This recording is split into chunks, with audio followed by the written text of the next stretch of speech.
Mhm. Ouais. Oui, oui, non, mais non, évidemment que non, je veux pas être trop méchant avec toi, je suis à peu près comme la dernière fois, quoi. Tiens, bah, ils viennent d'arriver en plus, ils sont en train de se mettre en place, là, donc va falloir que je te laisse. Oui, oui, le chèque, oui, toujours au même endroit, ouais. Oui, bah 12 000, c'est très bien. Allez, ciao, bisous, Demian.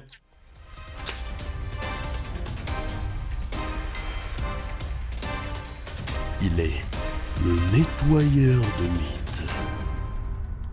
Complotistes, mes amours, bonjour. C'est un immense plaisir pour moi de vous retrouver pour ce troisième et dernier nettoyage sur le film de Demian, L'autre Terre des Dieux, sorti en janvier 2017. Si vous n'avez pas vu les deux premières parties, je vous invite à aller les voir. Sachez tout de même que la première partie a été censurée beaucoup de fois par Demian et vous aurez une version un petit peu améliorée sur YouTube. Si vous voulez la version d'origine, je vous invite à aller sur le site d'Irna qui m'a offert une petite place de stockage et je ne la remercierai jamais assez pour son soutien. Si vous êtes toujours là et que vous vous gardez les deux parties pour plus tard, à moins que vous ne les ayez oubliées parce que mine de rien ça date, on va faire un petit résumé du film rapidos. Demian, accompagné d'experts autoproclamés pour la plupart, nous présente un film racontant l'histoire de l'ancienne Roumanie, la Dacie. Elle aurait été peuplée de géants, descendants d'extraterrestres plus ou moins assimilés aux anciens dieux mésopotamiens. Ces dieux extraterrestres auraient influencé les Daces pour en faire les boss de la région. Et on retrouve toutes les preuves de cette influence à travers la céramique, les bijoux, l'écriture ou encore les temples et l'architecture. Le film a un but. Je cite: Son objectif n'est ni d'affirmer, ni de convaincre, mais de suggérer et proposer d'autres réponses que les théories enseignées. Il va pourtant défendre une hypothèse selon laquelle les Daces auraient rayonné dans toute l'Europe et influencé les Grecs, les Romains et les autres peuples antiques. Ajoutons à cela que toutes ces preuves sont cachées par le gouvernement et les méchants archéologues car ils auraient voulu dissimuler la vérité au monde. Mais alors, comment est-ce qu'un chercheur de vérité sait-il cela? C'est ce que nous allons voir en sillonnant les montagnes roumaines. Alors calez-vous bien dans vos sièges, allumez vos cerveaux, et c'est parti pour le nettoyage. On raconte qu'il y surviendrait d'étranges phénomènes, comme des balais de lumière dans le ciel, mais aussi des disparitions inattendues. Bon, je pense qu'on n'a pas besoin de s'attarder sur la définition d'une disparition. Est-ce qu'une disparition attendue, ça existe vraiment? À moins que ça soit un enlèvement avec préméditation, mais c'est pas vraiment le sujet. Passons. Andrea Ionescu, on l'a déjà croisée plusieurs fois. Elle bosse dans le marketing, elle est astrologue, elle vous fait des petites randonnées holistiques pour 450 € la balade. Enfin, vous resituez un petit peu le personnage. Maintenant qu'on sait qui est Andrea Ionescu, voyons ce qu'elle a à nous dire. Dans ces montagnes, il y aurait des apparitions et des disparitions inexpliquées. En gros, il y a des mecs qui vont dans les bois et on les revoit jamais. Mais elles sont où les apparitions inexpliquées? Non, parce que c'est bien beau de parler que des gens qui disparaissent, mais les gars ou les choses, hein, je suis pas sectaire, qui sont censés apparaître, ils sont où? Parce qu'on n'en entend pas parler du tout. Et si vous voulez connaître le fin mot de l'histoire, je vous invite à aller voir le film. Spoiler alerte, le gouvernement communiste aurait fait exploser la zone pour faire taire les rumeurs.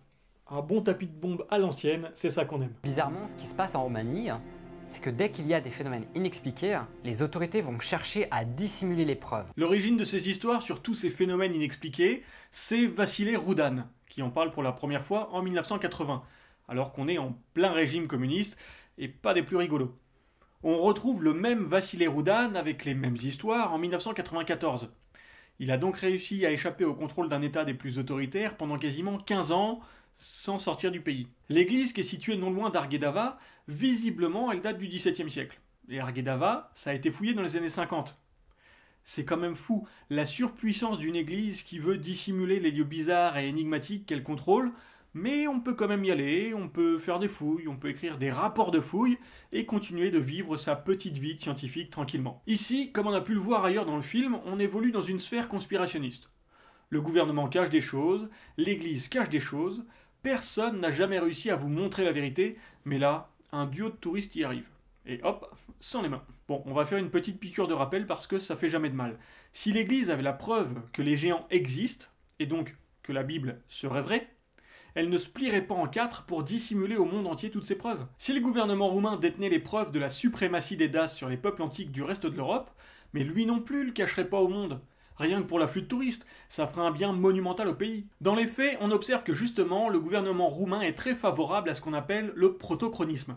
En gros, c'est le fait de créer une filiation directe entre des ancêtres et le peuple actuel. Et l'église roumaine, elle est très favorable au nationalisme. Mais bon, Les évidences économico-politico-spirituelles, moi quand on est un chercheur de vérité, visiblement, on s'en fout un peu. Ou alors on n'y comprend juste rien. De tout temps, l'Église a joué le rôle de barrière à tous ces phénomènes inexpliqués et ces trésors cachés. Donc nous avons une Église au sens institutionnel qui dissimulerait au monde des vérités inexpliquées et des trésors cachés. Premièrement, il faudrait voir de quelle Église on parle. Aujourd'hui, on est d'accord, on a l'Église catholique, les Églises protestantes ou l'Église orthodoxe, pour ne citer que les 3 plus importantes dans le monde. La Roumanie, contrairement à d'autres pays, dépend de l'Église orthodoxe. Le pape dirige l'Église catholique, et l'Église orthodoxe est dirigée par 14 têtes différentes. C'est une véritable hydre. Donc, si on entend par Église les archives secrètes du Vatican qui dissimulent tout au reste du monde, ici on est mal barré, parce que l'Église catholique, elle a absolument aucune autorité en Roumanie. Deuxièmement, pour faire barrière à tous ces phénomènes inexpliqués, il suffirait de ne pas diffuser de textes disant qu'une vierge est tombée enceinte, que son fils a multiplié les pains, que ce même fils a ressuscité un gars 3 jours après sa mort sur simple commande vocale, et que ce fils, toujours lui, est capable lui-même de revenir à la vie. Si l'Église tenait tant que ça à dissimuler ces faits inexpliqués, il n'y aurait pas sans cesse des miracles reconnus par cette institution. Quant au trésor caché, on a tellement de reliques de saints qu'on ne sait plus où donner de la tête. Mais voyons ce que ce film considère comme un exemple particulièrement significatif. Formerait le plus grand gisement d'ambre d'Europe, ainsi qu'une légendaire cité d'or. Elles auraient été une étape importante dans la quête de Jason et les Argonautes. Faisons une petite pause. L'Église cherche à dissimuler tous les faits inexpliqués, et l'exemple qu'on va choisir, c'est celui du mythe de Jason et les Argonautes. Alors j'aimerais savoir de quelle Église on parle, parce que l'Église grecque antique, elle n'a pas la particularité d'être existante. Mais bon, retrouvons Andrea, qui va nous expliquer en quoi les montagnes de Roumanie sont liées au mythe de Jason et les Argonautes. Non, moi non plus, j'ai pas compris pourquoi. Plus, from the sea, if you look at the legend, they entered the big river, which might have been Danube. Faisons un petit temps mort quelques instants pour remettre les choses dans l'ordre. On a des montagnes du côté de Bouzo qui seraient les montagnes ayant abrité la toison d'or que sont venus chercher Jason et les Argonautes. Parce qu'en fait, il y a des légendes qui disent que dans ces montagnes, il y a une cité d'or. Pour ceux qui connaissent pas la légende de Jason et les Argonautes, je vais vous faire un petit résumé. Et si jamais tu passes par là, Demian, essaie d'être attentif 2 petites minutes. Ça pourrait juste t'éviter de raconter n'importe quoi dans tes prochains films. Jason, fils du roi d'Iolkos. Alors, Iolkos, c'est par ici. Je vous mets une petite carte parce qu'on n'est pas tous experts en géographie grecque antique.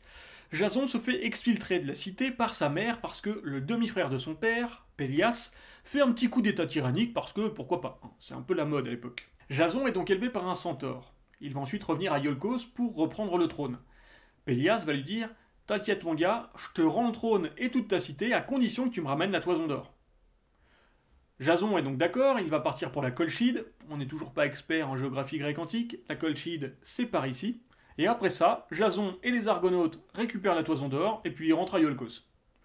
Voilà. Bon, c'est très résumé. Si l'histoire vous intéresse, allez faire un tour du côté de chez Nota Bene, il a fait un bon récap de l'histoire. Ce qui nous intéresse ici, et je vous mets une carte un peu plus générale, c'est qu'entre Iolkos et la Colchide, on peut tourner ça dans tous les sens, on ne passe jamais par la Roumanie.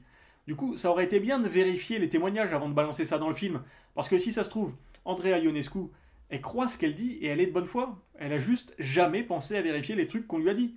Et je vous invite à faire pareil avec ce que je dis moi, à vérifier les choses. Vous avez tous les éléments, que ce soit dans la vidéo ou dans la description. Et au pire, posez les questions en commentaire.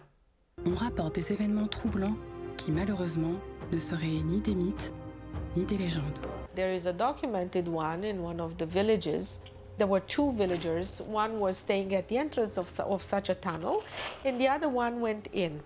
And he came out yelling, "The dragon, the dragon." After that, because of the shock, he couldn't speak anymore. And within a few days, he died. On va prendre quelques instants pour revenir sur Demian qui me disait jadis dans une vidéo « Oui, alors, il se fait appeler le nettoyeur de légendes, mais un mythe, c'est défini comme ça dans Wikipédia, donc ça peut pas être prouvé, t'as rien à nettoyer, blabla, va parler ailleurs. » Alors, ce qui est très bien, c'est que ce cher réalisateur nous affirme dans ce passage que ce qui suit n'est ni un mythe, ni une légende, mais bien un fait réel. Donc si c'est pas un mythe ni une légende, tu me donnes l'autorisation, comme prévu par la loi, de critiquer ton travail. Hein ? Merci, on continue. Concernant les tunnels, j'ai taillé un petit peu dans le film, mais on nous dit que ces tunnels ont été bouchés ou clôturés pour la sécurité des citoyens. Bah oui, si vous voulez éviter les accidents bêtes à cause de gens qui iraient se balader plus ou moins éméchés dans les tunnels, c'est toujours bon de les clôturer ou de les condamner. et aucun spéléologue ne vous dira le contraire. Plus spécifiquement sur la Roumanie, il existe des études au sujet des minerais oro-argentifères, donc l'or et l'argent, exploités durant l'époque romaine à Alburnus Maior. Alors oui, on est à 400 km de Bouzeau, mais on est sur une région aurifère du même type, et ces analyses montrent qu'il y a généralement du cuivre gris dans les mines utilisées par les Romains. Le cuivre gris, c'est une appellation générique. C'est un mélange de soufre et d'arsenic, et ou de soufre et d'antimoine. Dans un extrait de la chronique du Landrichter Obinsak, écrite vers 1551, on a un récit qui nous dit « Dans cette galerie, le gnome de la montagne a tellement étreint un mineur du nom de Jean Adler que celui-ci se précipita hors de la galerie en proie à une vive douleur et mourut. C'était alors l'opinion commune et lui-même doit l'avoir déclaré avant sa mort. On a donc des mineurs dans l'arc alémanique qui ont croisé des monstres de légende et qui se sont effondrés raides morts. En réalité, ces cas ils sont assez connus. Les mineurs progressent avec des flammes pour s'éclairer, ces flammes vont chauffer la roche et peuvent faire se dégager des vapeurs de métaux contenues dans les minerais. Ça peut mener à une intoxication.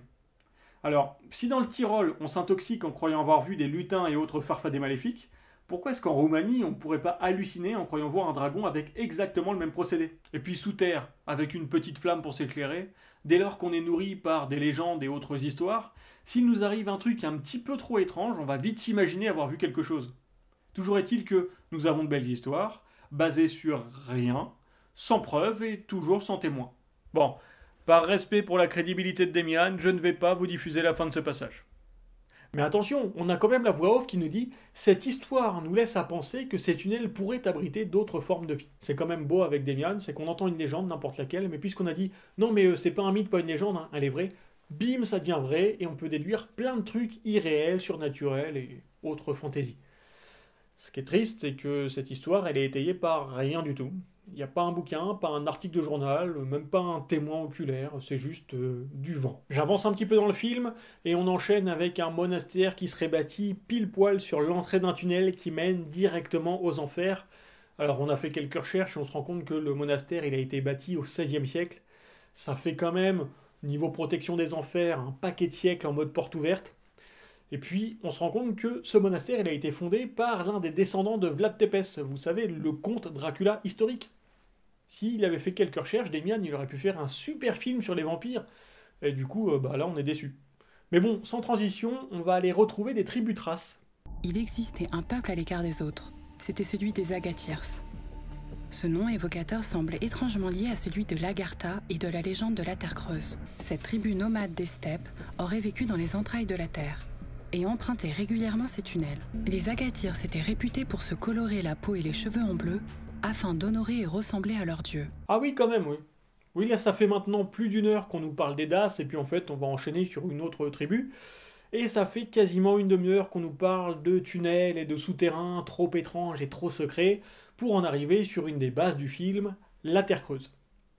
J'espère que vos cerveaux sont bien allumés et que vous êtes bien installés. Là, il va être temps de remonter vos manches, parce qu'on va s'attaquer à deux sujets très importants qui sont dans ce court passage, la tribu des Agathirs et l'Agartha. Concernant l'Agartha, le terme n'apparaît qu'à partir de 1873 sous la plume de Louis Jacolliot dans son livre « Le Fils de Dieu », que vous pourrez retrouver sur le site de la BNF. On peut se demander, est-ce que cet auteur est un historien crédible? Allons donc voir le chapitre de son ouvrage où il évoque l'Agartha, page 310. C'est à peu près vers l'an 10 000 avant notre ère que s'accomplit la révolution qui, après avoir au début tenté de renverser le pouvoir des prêtres, se termina par l'alliance de ces derniers avec les chefs, ou Arya, qui avaient triomphé. Ici, les prêtres, c'est les brahmanes. C'est d'ailleurs confirmé dans le titre du chapitre. La révolution s'est faite entre les brahmanes et les Aryas. Les Aryas, c'est un groupe humain qu'on peut définir, c'est un peuple qui a une langue commune indo-européenne, sur une zone géographique qui englobe l'Inde, le Népal, le Pakistan, le Bangladesh et l'Afghanistan. Maintenant, il faut savoir que les Aryas sont attestés aux alentours de 3000 avant Jésus-Christ, et c'est 1000 ans plus tard qu'ils se scindent en deux branches, une allant vers l'Inde et l'autre s'implantant du côté perse. Les brahmanes, eux, sont des prêtres, issus d'une peuplade nomade arrivée depuis les plateaux irano-afghans entre 1500 et 800 avant Jésus-Christ. Il y a donc eu une révolution entre les Aryas et les brahmanes en Inde, 7000 ans avant que les Aryas ne soient attestés, et 8500 ans avant que les brahmanes n'apparaissent dans le secteur. On appelle ça un festival d'incohérence chronologique. L'auteur nous parle ensuite de l'Asgartha, la ville du soleil. Et peu importe d'où il tire cette étymologie, on ne le saura pas. Il explique que les brahmanes étaient, je cite, complètement abrutis par les préjugés de caste. Et nous savons que les castes sont attestés par le Rig Veda, composés entre le 2e et le 1er millénaire avant notre ère. Ce qui correspond bien à l'installation humaine en Inde. Mais absolument pas il y a plus de 10 000 ans. Quant à trouver une Agartha qui corresponde à ce monde souterrain qui est fantasmé par Demian, il faut attendre le début du XXe siècle. Avant ça, l'idée de ce monde caché n'existe nulle part. Après ce rapide tour d'horizon des origines de l'Agartha, voyons ce qu'il y a à dire sur les Agathirs. C'est un peuple qui s'est installé dans les Carpates aux alentours de 700 avant notre ère. Parmi les auteurs qui en parlent, nous avons Pline, Pomponius Mela, Ptolémée, Marcien d'Héraclée ou encore Hérodote. Mais ne nous emballons pas trop, les informations à leur sujet sont assez éparses. On sait à peu près où ils vivent, on a un point sur leurs us et coutumes, notamment l'utilisation de la teinture bleue sur le corps et les cheveux. Cette teinture semble dépendre du statut hiérarchique de la personne, et on ne sait pas réellement si elle n'était qu'une peinture corporelle ou bien un tatouage. De plus, le film nous dit qu'ils se teignaient la peau en bleu pour ressembler à leurs dieux. Les Agathirs, ce sont des Scythothraces, et les dieux Thraces et Scythes n'ont pas spécialement la réputation d'être bleus. On ne sait donc pas où Demian a pioché cette information. Si jamais vous l'avez, n'hésitez pas, les commentaires seront toujours ouverts. Dans tous ces cas, il n'y a absolument aucune référence à des grottes, des cavernes, et encore moins à des tunnels qui relient des régions et des pays. Si ces tunnels existent toujours, eh bien, empruntons-les, allons-y. Bon, plus sérieusement, je dois ajouter que Pomponius Mela qualifie les Agathirs d'Amaxob, c'est-à-dire qui vivent sur des chars. Et pour des nomades des steppes, ça paraît pas incohérent comme information. On voit donc assez mal tout un peuple nomade se balader avec des chars et des chevaux sous terre. Faudrait quand même de sacrées galeries. Et on voit encore moins les civilisations suivantes, au hasard les Daces, puis les Romains, qui ont soumis la région, je vous le rappelle, ne pas utiliser ces autoroutes souterraines. En résumé sur l'origine de l'Agartha, le texte de Louis Jacoyot ne vaut pas grand-chose historiquement parlant. Et la notion d'Agartha n'existe nulle part ailleurs avant ça.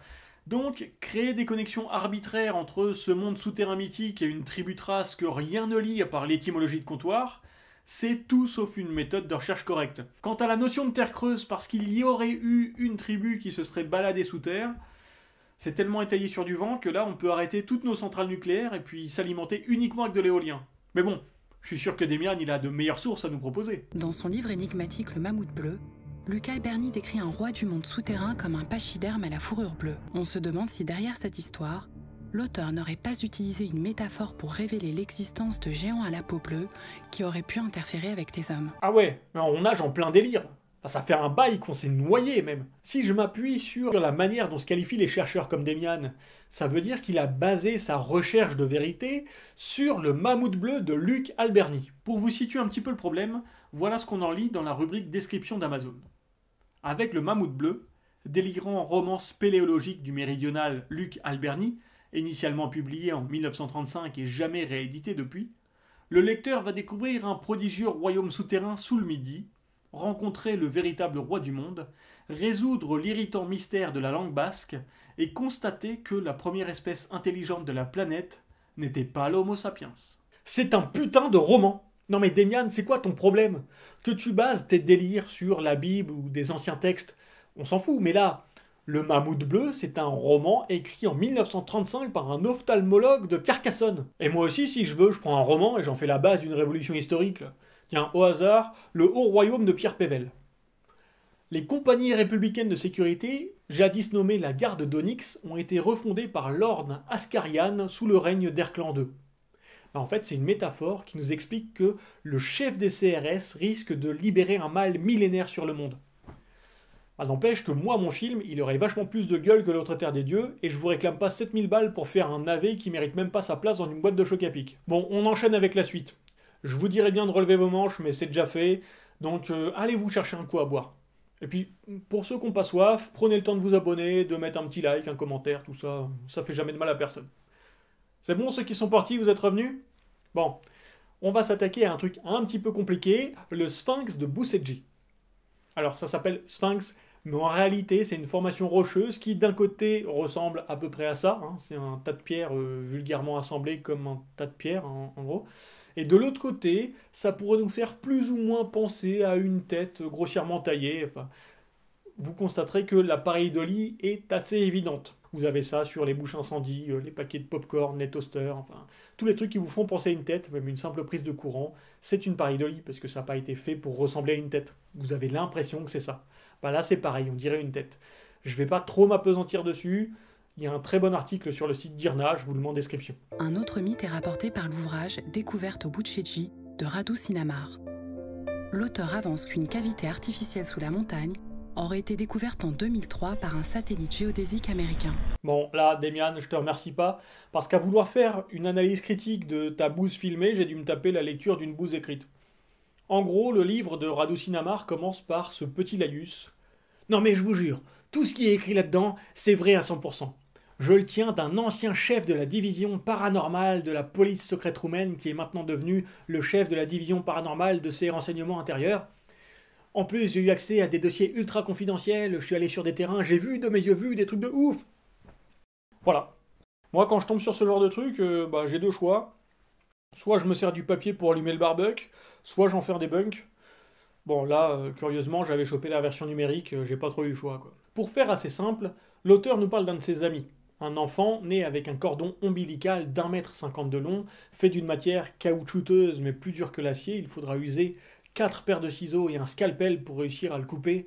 Cet enfant va développer des pouvoirs psychiques, mais on y reviendra. Il va devenir chef de la division paranormale et des enquêtes étranges au sein des services secrets roumains. Ces pouvoirs psychiques lui permettront de sonder les esprits, tels que a pu le faire le professeur Charles Xavier en 1970, soit 30 ans avant ce récit, ou les personnages de L'échiquier du mal de Dan Simmons, 15 ans avant ce récit. Donc niveau originalité, c'est pas trop ça. Ce personnage va devenir l'informateur secret qui va donner naissance à toute l'œuvre de Radu Sinamar. L'auteur révèle que les États-Unis d'Amérique ont utilisé leur satellite ultra secret afin de sonder certains points en Roumanie, et que, je cite, un de ces satellites basé sur la technologie bionique et des ondes de forme a repéré en 2002 une structure étrange à l'intérieur d'une chaîne de montagnes à environ 100 mètres de profondeur en Roumanie. Maintenant, analysons cet ouvrage.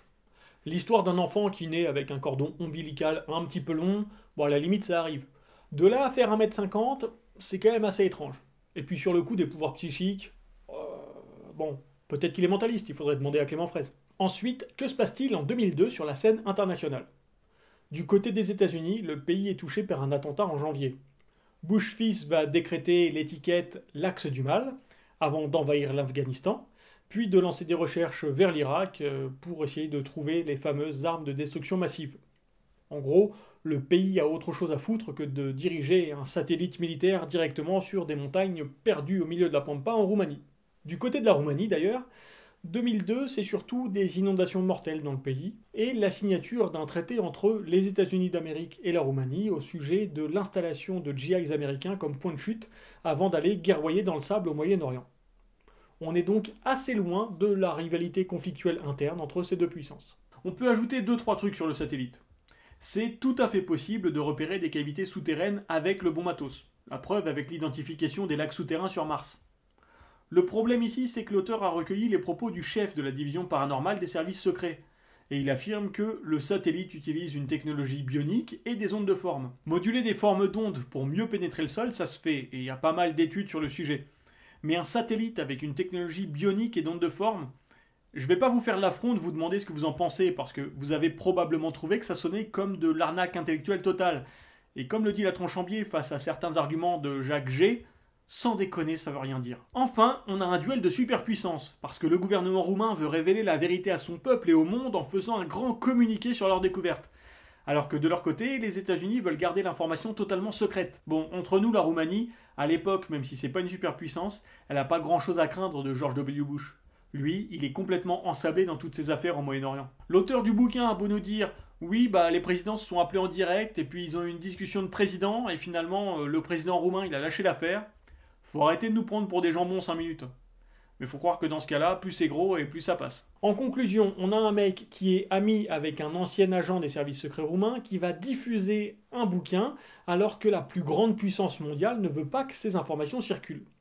Il va éditer son bouquin en Roumanie, parce qu'il est roumain, mais aussi aux États-Unis d'Amérique, alors que, je viens de le dire, c'est juste le pays qui ne veut pas que ces informations sortent au grand jour. L'armée américaine, qui serait donc capable d'utiliser un satellite ultra secret pour viser une montagne perdue en Roumanie, ne serait pas capable d'être mise au courant qu'un bouquin révélant toutes ces informations ultra secrètes est sorti en Roumanie, puis qu'il a été traduit et édité sur son propre territoire. Un petit peu de sérieux, s'il vous plaît. Le bouquin est ensuite traduit et édité en France. Sur ces 3 éditions, personne ne va remettre en question la crédibilité de l'œuvre, ni même de l'auteur. Pas une seule seconde. Mais c'est encore Demian qui en parle le mieux. C'est une histoire dont il est impossible de vérifier ni la source, ni la véracité. Voilà, Demian a bien raison. Quand on tombe sur des histoires dont il est impossible de vérifier la source et encore moins la véracité, on ferme bien sa gueule, on fait pas un documentaire. C'est dommage, parce qu'il arrive bien à identifier le problème, mais il s'en tartine le bigorneau avec une planche de surf. Là, il va prendre tous les récits et toutes les histoires, il va bien prendre soin de ne pas vérifier leur véracité, il va leur faire confiance aveuglément, il va tout mettre dans un bocal, il va dynamiser à 5 CH, et paf, ça fait un film. Nous ne sommes pas du tout d'accord sur la manière dont il faut traiter les sources, mais au moins, cette fois, il est honnête et reconnaît que ces informations, elles sont toutes moisies. Mais alors, pourquoi est-ce qu'il intègre ce passage dans le film ? On n'a pas réellement de certitude sur le sujet, peut-être qu'il lui manquait juste quelques minutes et puis qu'il s'est servi de ça pour meubler. Ou alors peut-être que tout son film est parti de ce roman de science-fiction. En effet, dans le bouquin dont on vient de parler, on peut lire, je cite, « Découverte au Boussedji est l'ouvrage qui lui a ouvert les portes de la Roumanie. Et c'est au travers de son film, L'autre terre des dieux, qu'il conclut 2 années de recherche et d'investigation, en livrant des images inédites et parfois perturbantes. » Voilà. Heureusement qu'on n'a pas un film à chaque fois que Demian finit un bouquin de SF. Pour remettre les choses en contexte, cette citation provient des éditions Atlante elles-mêmes. Ce sont les éditions qui ont édité le livre en France. À l'époque où ce bouquin est sorti en France, Radu Sinamar était encore en cours d'édition en Roumanie. Donc il n'était pas mort. N'importe qui aurait pu le trouver pour lui demander tout un tas de choses. Donc quand Demian nous dit qu'on est dans l'impossibilité de vérifier la source, ça veut juste dire qu'il s'en fout, et ou qu'il a été trop feignant pour contacter la maison d'édition. Mais bon, ça demande de décrocher son téléphone ou d'envoyer un mail. C'est compliqué tout ça quand on est chercheur de vérité. Et puis, plus on obtient de réponses à nos questions, et moins on peut dire ce qu'on veut dans nos films.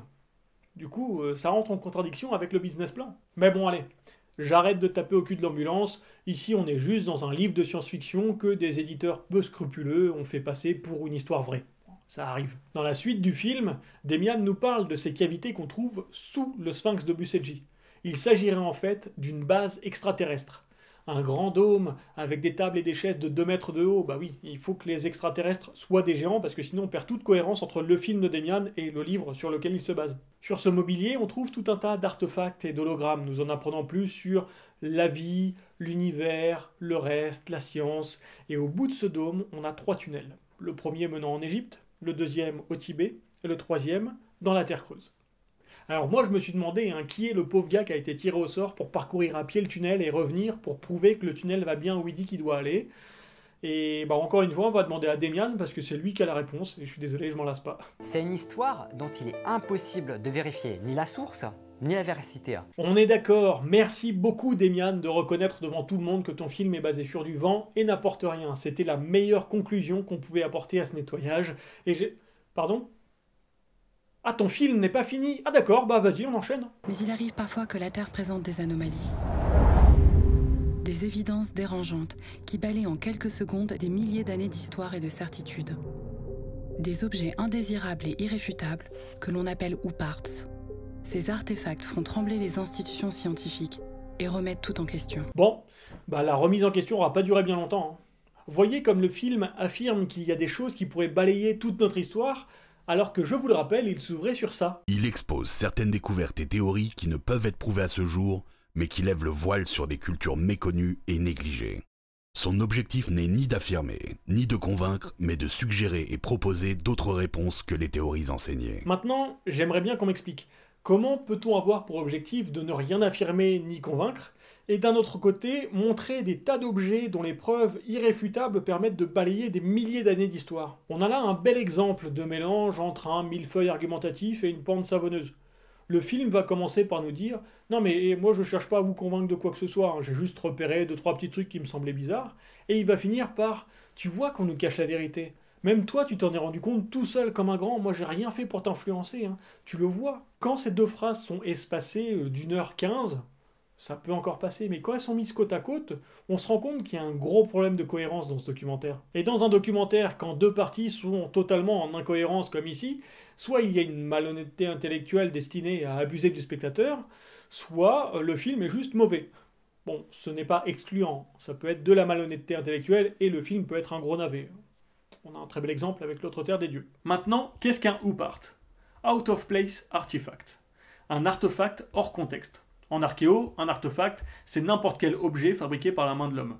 Pour qu'il soit considéré comme un OOPArt, il faut qu'il soit incohérent avec son contexte de découverte archéologique. Par exemple, un DVD qu'on va trouver sur une villa gallo-romaine. Le film va donc nous présenter deux de ces objets, qui n'ont absolument aucun rapport avec la Roumanie, à savoir la machine denticitaire et la pile de Bagdad. Demian va décrire le premier comme un calculateur permettant de définir avec précision le mouvement des astres, et le second, un vase accompagné d'éléments métalliques qu'on présente comme une pile, donc un objet capable de créer de l'électricité, qu'il illustre avec une ampoule géante de l'Égypte antique. Rien que ça. La machine denticitaire a été beaucoup étudiée, et vous trouverez une masse d'informations assez grande sur le sujet. Pour en faire un résumé bref, c'est un mécanisme daté d'environ 200 avant notre ère, dont chaque engrenage est gravé de caractères grecs, qui pour la plupart ont été identifiés comme étant des instructions de fonctionnement ou des données, calendaires ou astronomiques. Le but de cet artefact était de prévoir les mouvements stellaires, notamment les éclipses et les phases de la Lune, en tournant une manivelle actionnant le tout. C'est un travail impressionnant pour l'époque, mais les connaissances mobilisées sont-elles trop étranges pour l'époque de réalisation? Pas vraiment. L'objet appelé pile de Bagdad, quant à lui, est-il vraiment un procédé électrique de stockage d'énergie? Eh bien, pas vraiment. Il est vrai que si, et seulement si, on admet qu'il puisse l'être, on peut imaginer que cet ensemble ait été créé à cette fin. Mais pourquoi? Si c'était réellement une pile électrolytique, l'intensité et la puissance générée seraient ridicules, et on se demande bien à quoi l'objet aurait pu servir. Et surtout, en étudiant avec attention les différentes pièces, il n'y a aucun moyen de transporter l'énergie en dehors de la céramique. À quoi bon générer du courant si c'est pour le perdre? Quand Volta a débuté ses travaux, il avait une patte de grenouille sur laquelle tester l'efficacité de ses expériences. Ici, on a un pot hermétiquement fermé et opaque. Alors, si cet objet devait avoir un effet particulier, on n'aurait aucune manière de s'en rendre compte durant son fonctionnement. On notera de plus que cette céramique et le métal qu'il y a à l'intérieur est totalement cohérent avec l'époque de fabrication du IIIe siècle avant Jésus-Christ. Pourquoi est-ce que Demian va nous parler de ces deux OOPArts alors qu'on a une longue liste d'une trentaine d'artefacts?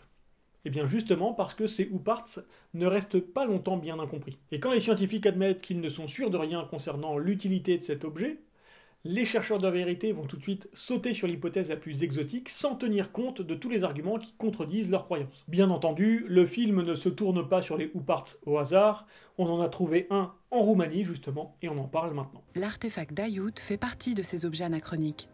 Il a été découvert en 1973 à quelques kilomètres de la petite ville qui porte son nom. Într-o carieră de nisip, la o adâncime de circa 10 metri, împreună cu niște oase de mastodont care... L'objet est constitué à 88% d'aluminium, mais il contient également 6,2% de cuivre, 2,84% de silicium, du zinc à 1,81%, et du plomb. Bon, j'ai taillé dans le film parce qu'il s'étale longuement sur cet artefact, avec une mise en scène relativement pauvre, mais on a ici l'essentiel. L'objet en question, c'est celui-ci. Il est en duralumine, c'est un alliage d'aluminium.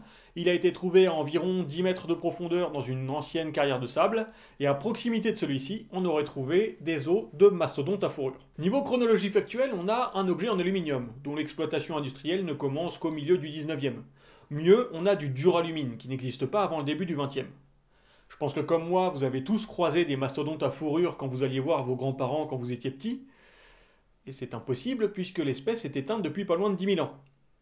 Ça doit commencer à vous paraître bizarre, ce mélange entre un objet en alu et une espèce éteinte. Ça a aussi semblé bizarre à Demian, et c'est pour ça qu'il n'a pas convié un, mais bien 4 spécialistes dans son film. Et vous savez ce qui se passe quand il y a des spécialistes qui viennent intervenir dans des films conspi? C'est l'heure de Qui est le spécialiste?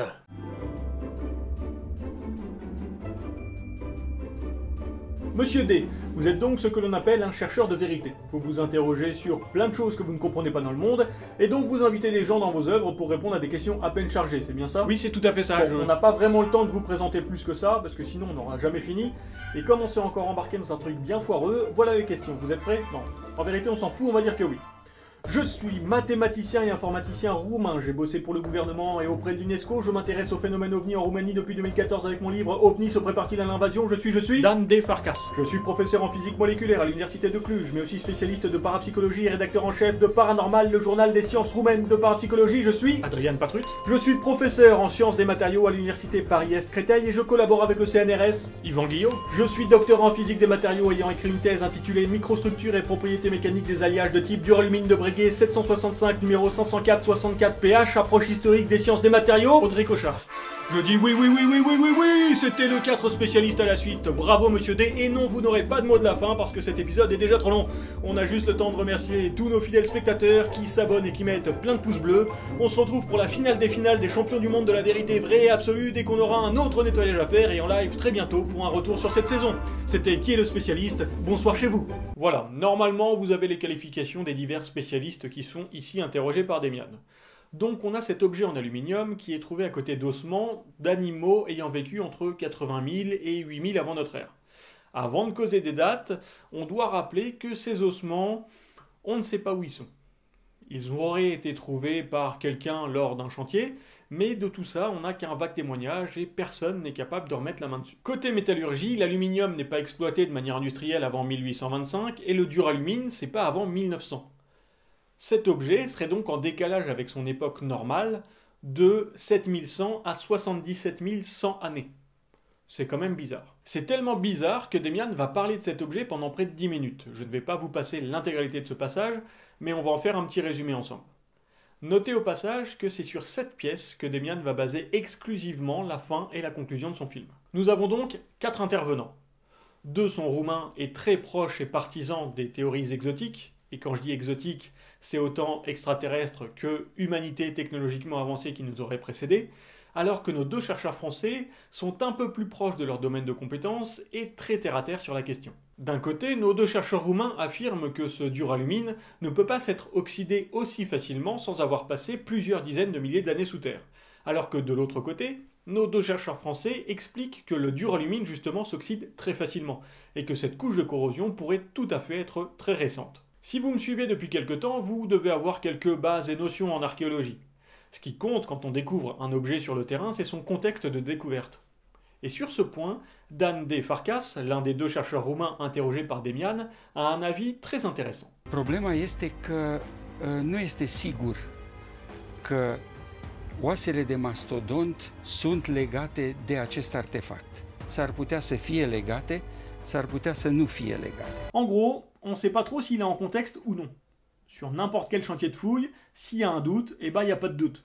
On va pas risquer de pourrir toutes nos données parce qu'on a retrouvé un objet dans du déblai. Même si l'objet est génial, s'il est trouvé hors contexte, eh ben tant pis, il est hors contexte. De plus, on nous dit qu'il est trouvé dans des circonstances particulières, sauf que il n'y a aucune preuve de cette découverte. Je vous invite à aller voir le long article produit par IRNA sur son site. L'origine de cet objet est tout de même bien floue. À ce moment, Demian va évoquer les hypothèses qu'on trouve le plus souvent au sujet de cet artefact. L'avion allemand qui aurait perdu une pièce, ou l'OVNI qui aurait lui aussi perdu une pièce de son train d'atterrissage.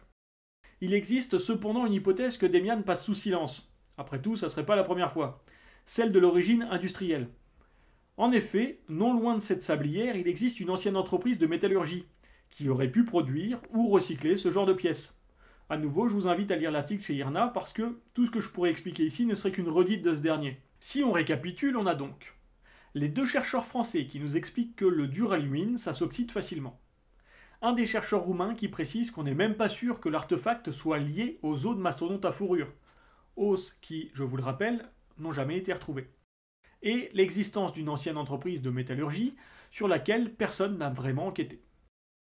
Normalement, après toute cette analyse, un chercheur de bonne foi ne devrait pas baser toute sa conclusion sur ce petit artefact en métal. Voyons ce qu'en dit Demian. En l'absence d'explication, 2 hypothèses sont avancées. La première est que cet objet serait issu d'une humanité qui nous aurait précédés. Elle aurait été industrialisée et possédait une technologie en avance sur son temps et sur toutes les civilisations du passé. Non, bon, j'ai dit que j'arrêtais de balancer des gadins sur l'ambulance. Voyons la seconde hypothèse, on sait jamais, ça pourrait être un truc crédible. L'artefact d'Ayoud pourrait-il avoir un lien avec la légende du dieu Luana venu des étoiles? Non mais là, sérieusement, à chaque fois, je me répète et ça change rien. Il faut arrêter de dire de la merde. Honnêtement, Demian, même quand tu fais de la recherche nulle, comme dans ton film, le principe de base, c'est poser une hypothèse, vérifier cette hypothèse. Toi, tu poses ton hypothèse, très bien, et pour la vérifier, tu vas interroger des spécialistes sur des sujets assez techniques et précis. C'est très bien. Sauf que toi, tu continues à t'en battre la couenne et tu traces ton chemin tranquillou bilou. T'aurais très bien pu prendre ces chercheurs, leur chier dans la bouche en direct, ça aurait rien changé à tes conclusions. Là, mes petits amis, on est face à du flagrant délit de sauvetage de meubles de films conspirationnistes. Demian, il savait pertinemment d'où il partait et où il voulait arriver. Il n'avait pas du tout besoin d'interroger tous ces chercheurs, sauf pour rasseoir son film sur un genre d'argument d'autorité à 10 centimes. Au-delà de l'arnaque intellectuelle de ce pseudo-documentaire, mais c'est totalement honteux d'inviter des spécialistes pour recueillir leur expertise, et puis en fait s'asseoir dessus parce que ça va pas dans notre sens. C'est un mix entre du cherry-picking et du biais de confirmation. Mais bon, on n'est pas là pour démontrer à nouveau que Demian use des techniques de manipulation habituelles des charlatans de l'histoire, mais nous allons plutôt analyser ces deux hypothèses. Et puis, comme un peu de méthode ne fait pas de mal, on va commencer par la première. Il y aurait eu dans le passé une humanité qui nous aurait précédés et elle aurait été industrialisée. Donc, nous aurions eu une société humaine technologiquement avancée, suffisamment pour fabriquer du duralumine durant une période étalée entre 80 000 et 8 000 ans avant notre ère. Avant d'étudier cette hypothèse, on va poser quelques postulats de départ.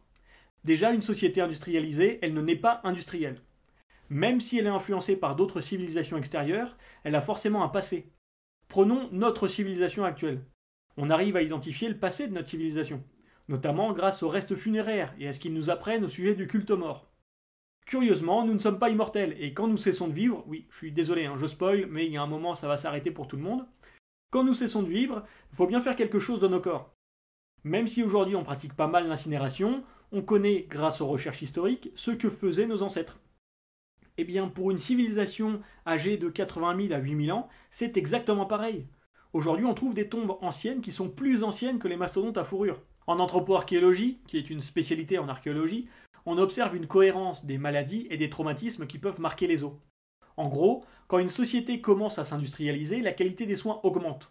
On peut alors observer un meilleur traitement des fractures ou des maladies. Aujourd'hui, on n'a jamais observé de restes humains qui pourraient avoir été mieux soignés que leur époque.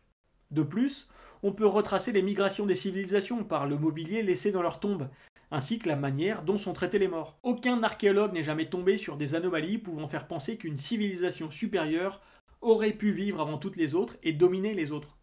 Pourtant, beaucoup ont tenté de le faire pour asseoir leur autorité sur le reste du monde, soutenus par leurs gouvernements respectifs, se reposant sur une belle grosse propagande idéologique. Cette première hypothèse serait parfaite pour un film de science-fiction. Malheureusement, la réalité scientifique est souvent moins attrayante que les rêves de nos auteurs favoris. Voyons donc la seconde option. Luana, on en a parlé dans le second épisode. C'est une légende qui date des années 80, créée par un ufologue roumain. C'est une prétendue extraterrestre venue des étoiles pour former les DAS. Ses frères l'auraient désintégrée parce qu'elle n'avait pas le droit d'interférer avec les humains. Donc, c'est Luana qui aurait perdu une pièce de son vaisseau dans cette sablière à côté des os d'un mastodonte à fourrure. C'est tout à fait plausible. Sauf que les mastodontes à fourrure vivaient entre 80 et 8000 ans avant notre ère. Les DAS font partie des traces qui sont attestées dans la région à partir du 2e millénaire avant notre ère. Bon, moi je suis pas du tout docteur en mathématiques, mais 8000 moins 2000, attends je pose ça, je retiens 3, ça nous fait 6000.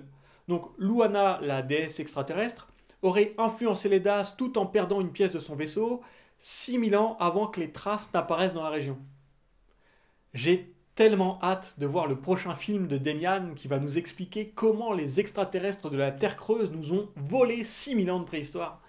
Ça va être beau. Mais bon, je vous préviens, on va attaquer la conclusion du film. Attendez-vous à une avalanche de questions.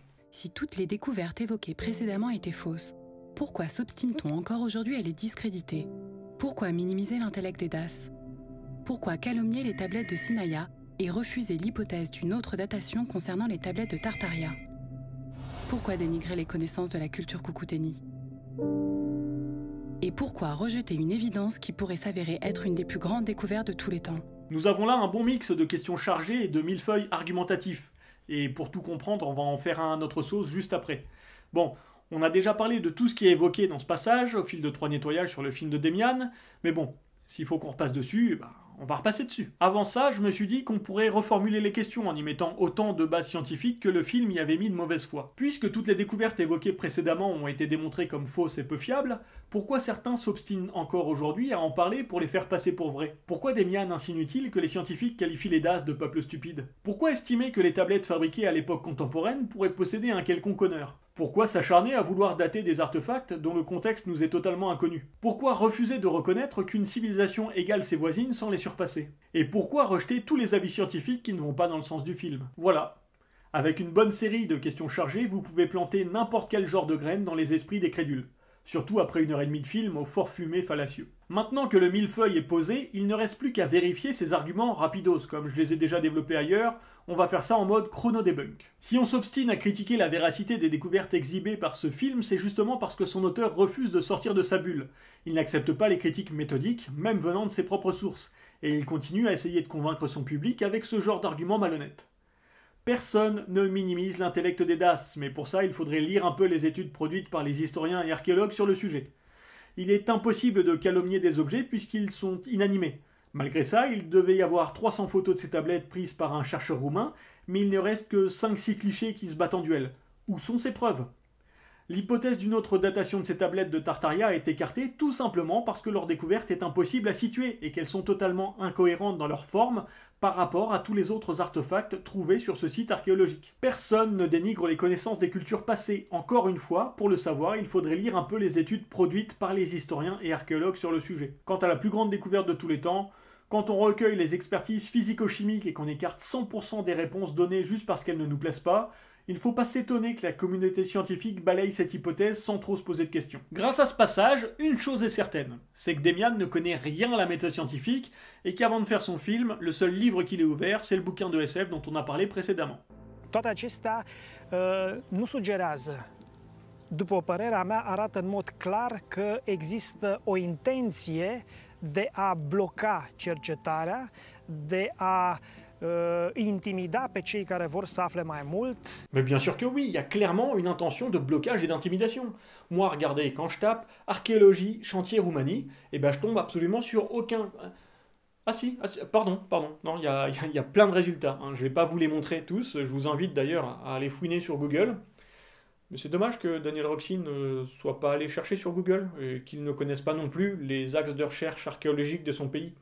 Bon après, niveau intimidation, moi depuis le premier nettoyeur de mythes, les menaces de mort et les insultes, j'en bouffe à tous les repas, donc je suis bien rodé, et je peux tout à fait comprendre qu'une page blanche écrite en noir avec des liens hypertextes en bleu, ça puisse intimider quand même. Hein. Quand on n'est pas habitué à faire de la recherche, ça peut faire peur. Concernant les chantiers de fouilles et les recherches en amont et en aval, il faut savoir deux choses essentielles.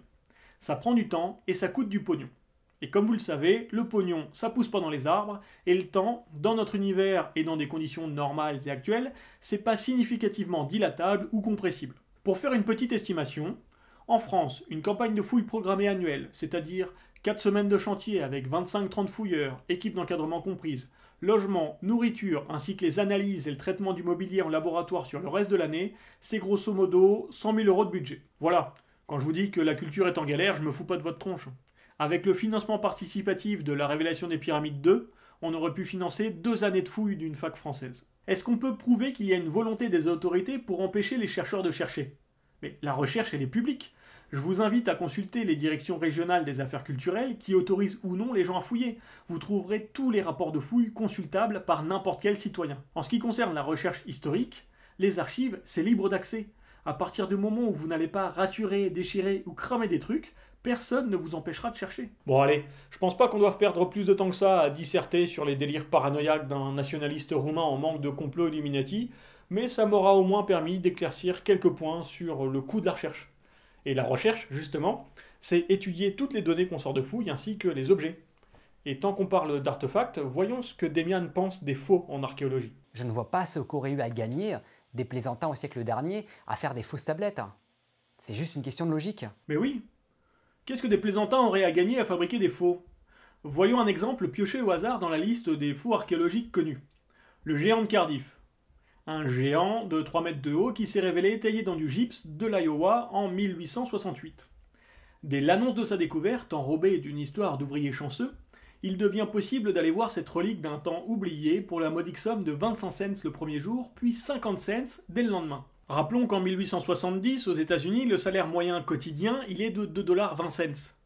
Donc, le petit plaisantin, dès le deuxième jour, il va faire sa journée de salaire avec seulement 5 visiteurs. Fabriquer un faux, au-delà de la plaisanterie, ça peut aussi être une très bonne manière de faire parler de la recherche ou d'un chercheur. Sur ce sujet, je vous invite à jeter un œil à une vidéo du très bon Thomas Laurent sur la pire fraude archéologique de notre histoire, qui a quand même duré sur près d'une trentaine d'années. C'est quand même cocasse de demander pourquoi des gens s'amuseraient à créer des faux, alors qu'on voit encore aujourd'hui des gens s'appuyer sur ces faux pour lever des fonds, organiser des conférences payantes, ou emmener des touristes sur des sites trop mystérieux en échange de bien belles sommes d'argent. Et plus proche de nous, je vous invite à aller vous renseigner sur le sujet des fausses momies aliens de Thierry Jamin. J'avais fait un live sur le sujet, n'hésitez pas à y aller. À la base, il a présenté des genres de Playmobil fabriqués à l'arrache qui, au fil des critiques qu'on lui a adressées, se sont améliorés jusqu'à ce que des pilleurs de tombes péruviens ne mutilent une véritable momie antique, afin que Thierry Jamin puisse le racheter et réclamer des sous à ses fidèles. Mais bon, désolé, je m'égare un petit peu. Retrouvons Daniel Roxin avec ce qui est probablement le plus bel argument de cette fin de film. Mărturiile acestor oameni se întâlnesc într-un anumit punct pentru că toți spun că au venit serviciile secrete cu mașini, au încărcat tot. Mais bien sûr, ils ont que ça à foutre, les services secrets. Ils vont se balader partout en Roumanie à la recherche de toutes les histoires farfelues et les choses un petit peu étranges, et ils vont saisir toutes les preuves que le pays est le berceau de la technologie ultime. Bon, on va tout de même nuancer le propos. Demian s'est reposé sur le bouquin de Radu Sinamar, dans lequel un membre très haut placé de la division paranormale des services secrets lui affirme que le gouvernement est prêt à tout révéler à son peuple. Donc d'un côté, les services secrets sont chauds, mais en même temps, non, ils vont continuer à dissimuler les preuves. La Securitate, l'ancêtre des services secrets roumains, avait beaucoup d'expérience dans le contrôle de sa population, avec plusieurs milliers de personnes arrêtées et de très nombreuses mesures de censure, répression et manipulation jusque dans les années 80. C'est donc d'autant plus étrange parce que ramener des camions pour dissimuler toutes les preuves en laissant les témoins sur place qui sont libres de partager leurs expériences, c'est tout sauf cohérent comme histoire. Enfin, à moins que les agents des services secrets n'aient pas lu le dernier chapitre du manuel des agents des services secrets. Puis, comme par hasard, c'est toujours les mêmes cancres qui sont allés chercher les preuves en oubliant de gérer les témoins. Oui, bah désolé, mais je cherche l'explication la plus rationnelle, moi. Non, et puis sincèrement, reprenons les choses dans l'ordre. On a deux touristes, Demian et son cadreur. Je vous rappelle, on l'a vu dans le premier épisode consacré à l'autre terre des dieux, que Demian est connu des services du gouvernement roumain. Ça a été confirmé par l'ambassade de Roumanie en France. Donc, ces deux investigateurs vont pouvoir sillonner la Roumanie en posant des questions un petit peu trop étranges, sans être inquiétés par la superpuissance des services secrets roumains. Ces deux investigateurs vont pouvoir creuser sur un site archéologique connu de tous, en déterrer des restes humains, sans être alertés par les autorités. Ces deux mêmes personnes vont pouvoir arpenter des tunnels souterrains menant jusqu'au plus profond de la terre creuse, sans être une seule fois arrêtés. Si toutes ces affirmations sont vraies, ça voudrait dire que Demian, c'est pas juste un réalisateur. Ça veut dire que c'est un membre des forces spéciales. Et ça veut dire que je risque ma vie à critiquer son travail. Mais bon, peut-être que Demian n'est pas fermé à la critique, hein. Voyons ce qu'il en pense. Libre à vous de suivre ou de contester le résultat de ces découvertes. Nous sommes libres de contester ces découvertes. Eh ben, j'en suis ravi, hein. Bon. À dire vrai, dans la réalité, c'est pas vraiment ce qui se passe, hein, puisque Demian s'est amusé à me faire censurer certaines de mes vidéos sans même avoir pris le temps de les regarder. C'est dire si nous sommes libres de contester ce qu'il y a dans ce film. Mais bon, puisqu'il nous y invite, allons-y. Nous avons donc un film sorti en 2017 soutenant la thèse selon laquelle la civilisation d'As aurait été influencée par une race de géants extraterrestres. Cette thèse est jugée fiable et vraie par Demian, le réalisateur, qui a fait son travail de recherche en lisant un livre de science-fiction sorti en 2004 en Roumanie. Ce récit va le mener sur les petites routes de Roumanie, où il ira interroger des experts roumains, charlatans, ufologues et autres nationalistes dont il va boire les paroles, mais il interrogera aussi quelques scientifiques experts, capables de sourcer et démontrer leurs propos.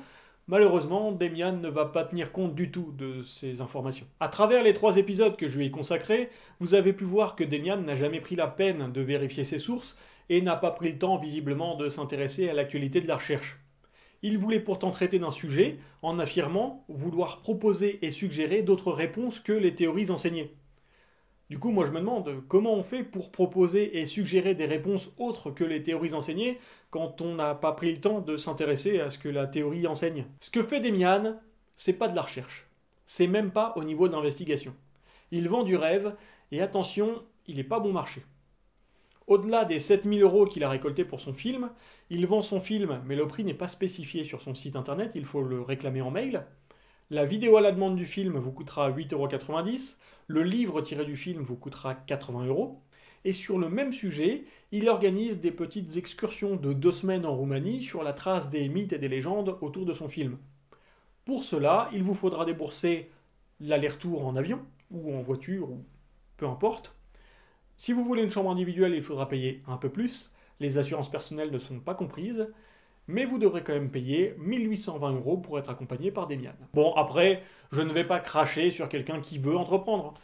Demian, il gagne sa vie en jouant sur la crédulité des gens. C'est pas pire qu'une société de crédit à la consommation qui va arnaquer des gens en sachant très bien qu'ils seront incapables de rembourser leurs prêts à la consommation.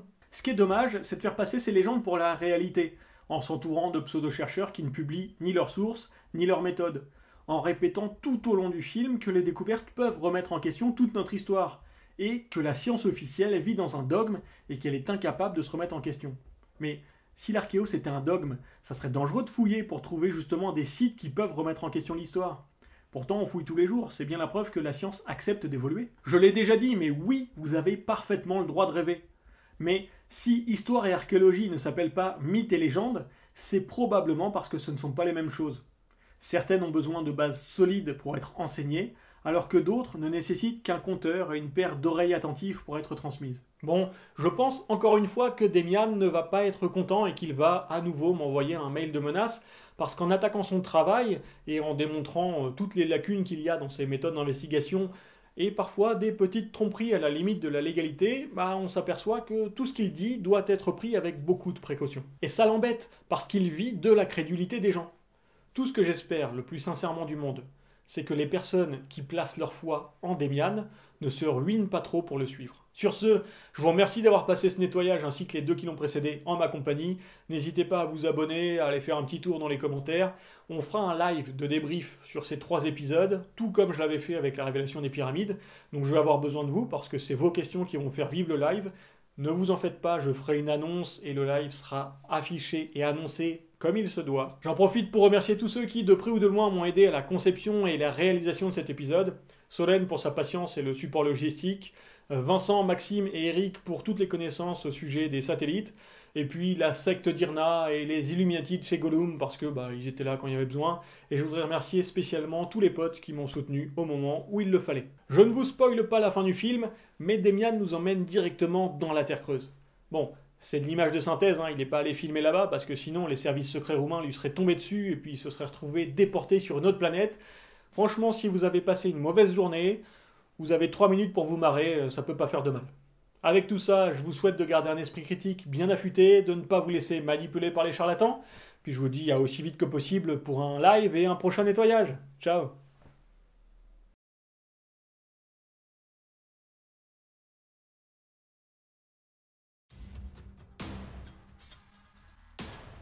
Dans un monde où la science évolue toujours plus vite, l'homme ne sait plus comment rêver. Aidé par la facilité de communication sur les réseaux, le mal tente de se jouer de la crédulité des masses, en vendant à tour de bras des fantasmes et des hypothèses venues d'ailleurs. Face à ce crime contre la communauté scientifique, il existe un homme. Un homme doué de capacités exceptionnelles. Un homme qui allie intelligence, doigté et le sex appeal d'un dieu de l'Olympe. Et je dis pas ça uniquement pour te pécho, bébé. Ouais. Non, il parle pas. Il parle pas, non. Non mais t'es gentil Bob, mais c'est toujours les mêmes là qui vont se dorer le cul avec Patrice. Non, dis-moi pourquoi c'est moi qui me le coquine, alors tu es moi. Non mais vas-y. Bah non mais t'as quand même dire toute la vérité, tiens, pour une fois, Non, je t'arrête tout de suite, je suis pas un de tes abonnés moi, ok? Non, ouais, c'est comme ça, écoute, moi je me casse, je te laisse ici, t'auras qu'à le récupérer, tiens, s'il est pas crevé. Sa mission, réduire à néant les complots et les mythes. Il est le nettoyeur de mythes. Il faut arrêter de dire de la merde.